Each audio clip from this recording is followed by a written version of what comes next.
ಉಗ್ರರ ದಾಳಿಗೆ ತಿರುಗೇಟು ನೀಡುತ್ತಾ ಭಾರತ. ಪ್ರಧಾನಿ ಮೋದಿ ನಿವಾಸದಲ್ಲಿ ಹೈ ವೋಲ್ಟೇಜ್ ಸಭೆ, ಹೆಚ್ಚಿದ ಪ್ರತೀಕಾರದ ಕೂಗು.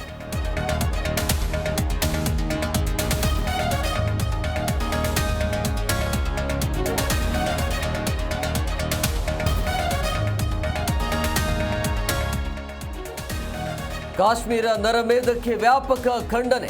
ಲಷ್ಕರ್ ಉಗ್ರರ ಕೃತ್ಯಕ್ಕೆ ಸಿಕ್ಕಿದೆ ಸಾಕ್ಷ್ಯ. ಪಾಕ್ ಜೊತೆ ರಾಜತಾಂತ್ರಿಕ ಒಪ್ಪಂದಗಳಿಗೆ ಬ್ರೇಕ್ ಸಂಭವ.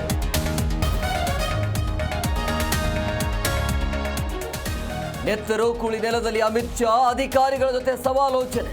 ಮೃತ ಪ್ರವಾಸಿಗರ ಅಂತಿಮ ನಮನ, ಗಾಯಾಳುಗಳಿಗೆ ಸಾಂತ್ವನ.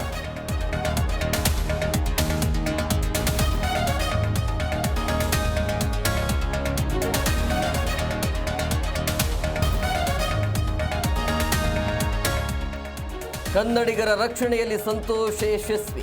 ಕಾಶ್ಮೀರದಲ್ಲಿ ಪ್ರವಾಸಿಗರ ಜೊತೆ ಚರ್ಚೆ. ಮಧ್ಯರಾತ್ರಿ ಮೃತ ದೇಹಗಳು ಬೆಂಗಳೂರಿಗೆ ಆಗಮನ.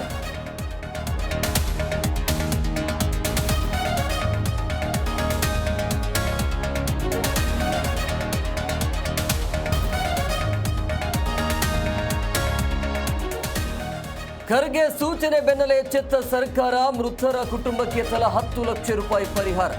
ಶಿವಮೊಗ್ಗದಲ್ಲಿ ನಾಳೆ ಸ್ವಯಂ ಪ್ರೇರಿತ ಬಂದ್.